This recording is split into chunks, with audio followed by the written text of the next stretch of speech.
عبادتگاہ پہلی دفعہ آیا ہوں. آمد کا مقصد کوئی سیاست نہیں ہے, کوئی فتنہ نہیں ہے. رب کا حکم ہے کہ میرا پیغام ساری دنیا کو پہنچا دو, دل آنے میں پہنچا دو, اگر جس میں پروان جائے گا چن لے گا. اور میں اپنا تعارف کر رہا ہوں کہ میں کون ہوں اور میرا مذہب میرا مذہب وہ ہے جڑا اللہ کا مذہب ہے. اللہ کا مذہب تو رہا گرو انجیل گرو مت نہیں ہے, اللہ کا مذہب عشق ہے. جڑا بھی عشق چلا گیا یہ عشق اپنے کہیں نہیں, جس کو بھگوان چاہے جس کو بھگوان چاہے وہ سن لینا ہے. تو جڑا چنیا جاتا ہے کوئی گرو نانک بن جاتا ہے تو وہی بابا فرید بن جاتا ہے. اب اس دنیا میں بہت سے مذاہب ہیں, ہر مذہب اپنے آپ کو صحیح سمجھتا ہے. بہت سے مذہب والے ہیں جو اللہ کی تلاش میں ہیں. اب سارے مذہب تو صحیح نہیں ہو سکتے نا. اگر سارے مذہب صحیح ہیں تو ایک دوسرے سے لڑتے کیوں ہیں؟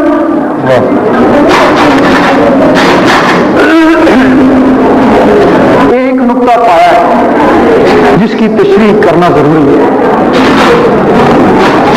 گرو مت ہے کہ سب سے پہلے زبان سے اللہ کا ذکر کر, پھر سانس سے اللہ کا ذکر کر, پھر اپنے من سے اللہ کا ذکر کر.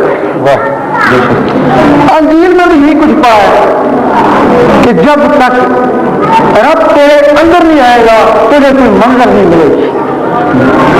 قرآن بھی یہی کہتا ہے, قرآن بھی یہی کہتی ہے کہ جب تک تیرے من میں رب نہیں آئے گا تجھے کوئی منظر نہیں ملے گی. اب وہ رب اندر کیسے آتا ہے؟ مسجد والے عبادت کرتے ہیں وہ باہر ہی جاتی ہے نا, وہ تصویر مالا پڑھتے ہیں وہ بھی نور باہر جاتا ہے نا. اب رب کو اندر لانا ہے نا. اب جب تک رب اپنے من میں نہیں آئے گا نا تو سارے کہتے ہیں جب تک من میں نہیں آئے گا کوئی منزل نہیں ملے گی.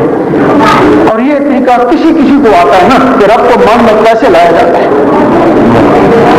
اب سارے عبادت کو کرتے ہیں ساری بار بار ہے نا. یہ جو مالا تسبیح ہے اس کے ساتھ اللہ علم لاتے ہیں. جس طرح پانی سے ٹکراتا ہے بجلی بنتی ہے, پتھر سے ٹکراتا ہے چنگاری اٹھتی ہے, اللہ سے ٹکراتا ہے نور بنتا ہے. لیکن یہ جو نور بنتا ہے یہ باہر ہے نا, اور زبان سے بات کرتا ہے وہ بھی باہر ہے نا. اسی طرح کی تسبیح رب نے تمہارے اندر لگائی ہے وہ بھی ٹک ٹک ٹک ٹک کرتی ہے. جب اس ٹک ٹک کے ساتھ اللہ علم لاتے ہیں تو پھر وہ جو نور بنتا ہے تو پھر وہ خون میں جاتا ہے نا. پھر وہ جو نور بنتا ہے وہ خون میں جاتا ہے. خون سے ہوتا ہوا تمہاری نسل میں جاتا ہے, نسل سے ہوتا ہوا تمہاری روح تک پہنچ جاتا ہے. کہ تمہارے اندر 7 روحیں ہیں. مسلمان ان کو نقائص کہتے ہیں, ہندو ان کو شکتیاں کہتی ہیں. جب وہ روح میں نور چلا جاتا ہے تو پھر روح جو ہے نا وہ رب پکارنا شروع کر دیتی ہے. پھر تم سوتے رہو گے تو تمہاری روحیں اللہ اللہ کرتی رہیں گی.